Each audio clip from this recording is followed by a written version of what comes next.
কালরাব আল্লাহ আল্লাহ আল্লাহ আল্লাহ আল্লাহ আল্লাহ আল্লাহ আল্লাহ।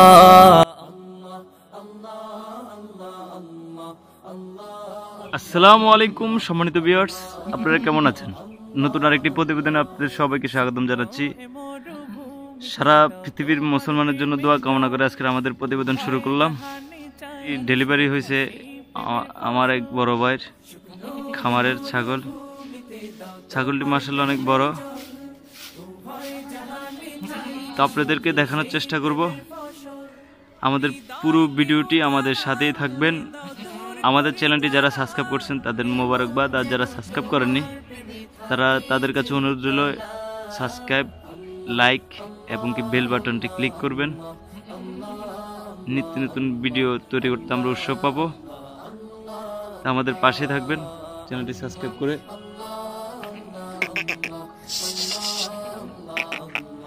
বাচ্চা হওয়ার পরে করণীয় কি? করণীয় যেটা, এই যে দেখছেন বাচ্চার নাভিটা 5 cm রেখে, 5 cm 2 ইঞ্চি হয় আর কি, 2 ইঞ্চি রেখে আর বাদ বাকিটা কেটে দিবেন।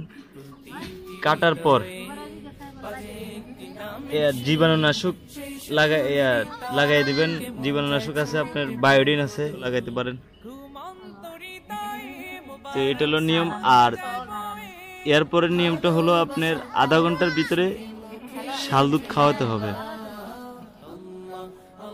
আপনাকে অবশ্যই খেয়াল রাখতে হবে যেন বাচ্চা আধা ঘন্টার মধ্যেই শাল দুধ খাইতে পারে, তাহলে বাচ্চার সাথে সাথে রোগ প্রতিরোধ ক্ষমতা বেড়ে যাবে। তো বন্ধুরা, আপনারা অবশ্যই এই দুটি কাজ করবেন। একটি কাজ হলো তার নাভিটা 2 ইঞ্চি রেখে বাদ বাকিটা কেটে দিবেন,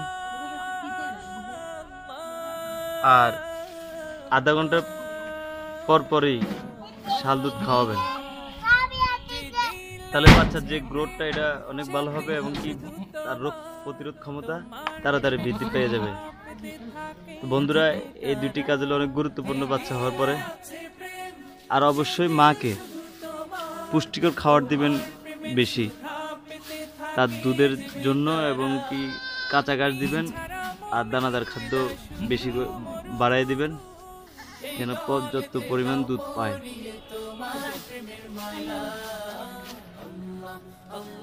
আর 2টি ছাগি, একটি পাঠা, এলো পাঠাটা অবশ্যই বাচ্চা হওয়ার পরই আপনি তার ব্যবস্থা নিতে হবে, সে যেন গরমে থাকে, ঠান্ডা যেন না লাগে।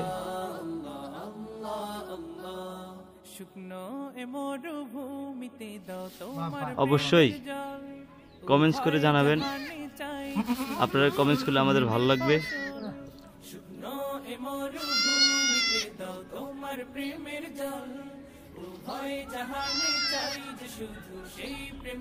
দর্শক বন্ধুরা, আমরা দেখছেন কিভাবে শাল দুধ খাওয়াচ্ছি। এভাবে ধরে প্রথম ধরে খাওয়াইতে হবে, যেহেতু ছোট বাচ্চা হয়।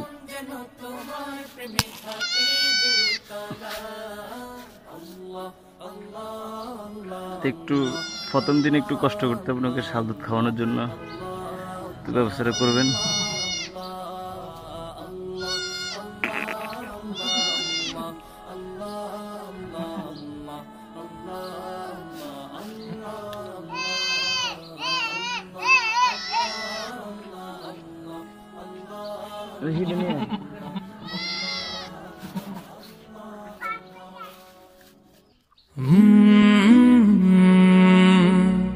কালরাব Holy Tune presents